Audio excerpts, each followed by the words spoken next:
Hey guys, I just want to let something out before we start the video is that I'm going to be recording at a different quality setting, so if there are any changes in video sound or audio, or if this isn't in HD or whatever, I apologize for that beforehand because I'm using a different editing program because mine is on the fritz at the moment. So I wanted to do this impressions video and I didn't want to wait a while, or else, I get too far, then it wouldn't be an impressions video anymore, because impressions are based on the first couple hours of gameplay. So just apologize for that and enjoy the video. So let's start out.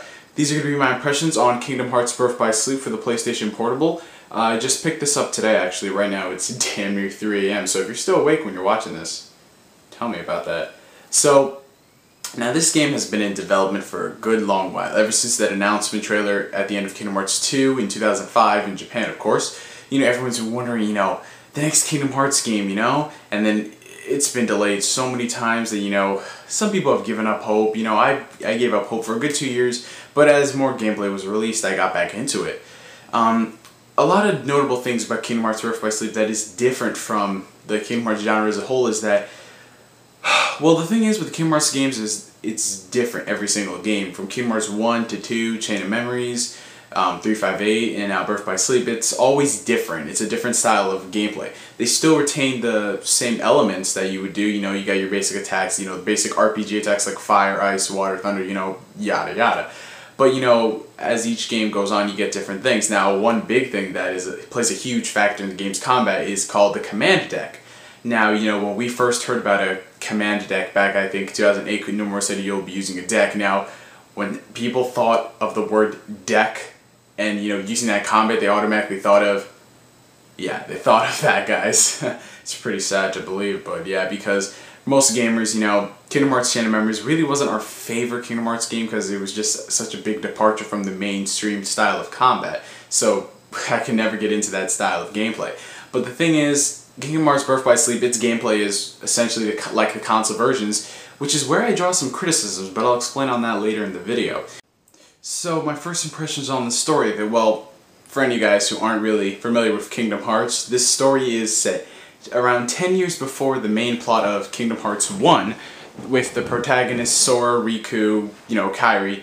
But since it's a prequel, people are saying, oh, I should play this before playing Kingdom Hearts 1 and 2, but really, maybe it's just because I'm a Kingdom Hearts fan prior to playing this game, but when you play this game, you really get nostalgic about all the other Kingdom Hearts games because it opens new doors and mysteries from the games later on, but I'm not going to explain much on that because I want you guys to experience that for yourself. So, should you play this before Kingdom Hearts 1 or should you play this after all the other Kingdom Hearts games is all dependent on you, but I still think you should play the other games, then go back to this one since it's an interesting experience. I'm definitely going to tell you, you're going to drop your jaw a lot of times in this game.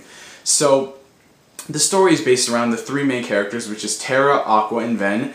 The recommended way you should play this story, the progression, because you can play as each of them, each of the three characters. Each of their storylines is about 15 hours long from what I've read, so it's around 45 hours of gameplay. It's probably more like 35, But the recommended playthrough by Tetsuya Nomura, what he said is Terra, Ven, and Aqua, which is Terra, Ven, and Aqua's a chick.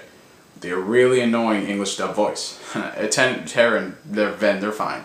So, enough about the story, like I just said. The interesting part about Kingdom Hearts Birth by Sleep, like I said, is the combat. And the combat is where you can get a lot of criticism for it, like I've stated before. The combat is more or less a console Kingdom Hearts game. It's like Kingdom Hearts 1 and 2 on the PS2, ported onto the PSP, and for the most part, I haven't had any complaints about it. It works perfectly because it's great. I mean, since the PSP was meant to be a PlayStation 2 portable, except without a dual analog stick, or second case of shoulder buttons, for the most part it works pretty fine. I mean, I haven't had any problems with it being clunky or whatever, except for, because with the command system, essentially, to activate your spells and magic, what you would do is, because the control stick controls your way the character moves, X is to attack, triangle is where you can activate your attacks. See, the thing is, there are no real reaction commands similar to Kingdom Hearts 2. There was literally, the reason why I didn't like the game was because of the overuse on reaction commands. This game essentially, you use the command deck by using the D-pad, you select it, and you would select fire, thunder, lightning, and then you can switch over to a new feature of the game which is called the D-Link. Now the D-Link, in a nutshell, essentially you can borrow powers from your other allies. It would change the way you would do your combat. Like Terra would gain some of Ven's abilities, you know, Ven's specials, you know, Ven's attacks to change your whole style of combat. And as you keep using those D-links, as you keep leveling up, you unlock newer abilities from the characters, which is pretty cool, and you can change them up to your own style. Now you can do this with multiple characters, Terra, Ven, Aqua, and a lot of other characters that you'll meet further on in Kingdom Hearts Birth by Sleep. Trying to keep this less of a review as possible because I'm really getting into a review mode on this, even though I'm only 4 hours into the game. So the D-Link is one of the new features, which is a pretty cool addition to the series, and another great addition to the series is the way the attack system is set up.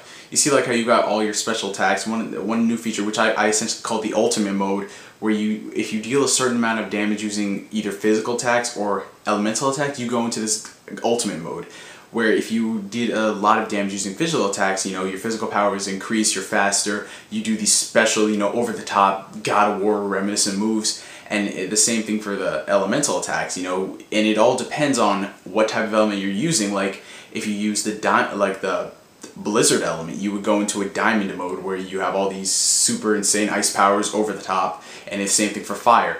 And it's really cool because you can customize the way you use the elements. Like you can combine fire attacks with physical attacks, and you can make like a flaming Keyblade or an ice Keyblade, and there's a lot of new magic abilities in the game. There are some from the other games. There's new features like Bind, Sleep, and some other features. I haven't unlocked all of them since, like I said, I'm only 4 hours in.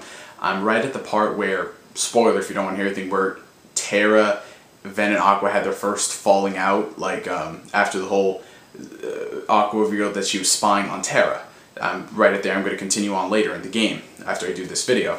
So from what I've played in Kingdom Hearts Birth by Sleep, it is a really, really, really good game. I haven't had really any major complaints about it.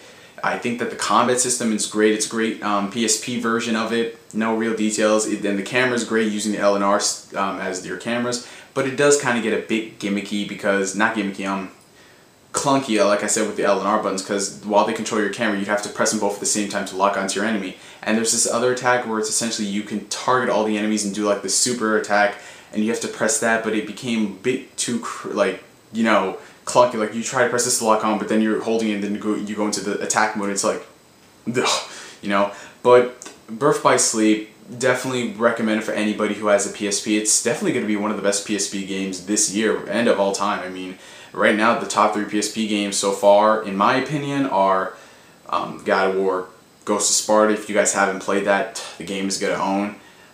Kingdom Hearts Birth by Sleep, and Valkyria Chronicles 2, which is a very, very underrated sequel. So that's all I have to say on my first impressions of Birth by Sleep. I'm really getting into the game, guys. I will probably do a full review on Birth by Sleep whenever I get the time, because I have to finish this game, but by the time I finish it, school, you know, that's what happens. So if I ever get a chance to do a review on this, it all just happens. So I hope you guys enjoyed watching my first impressions on Birth by Sleep, and catch you later.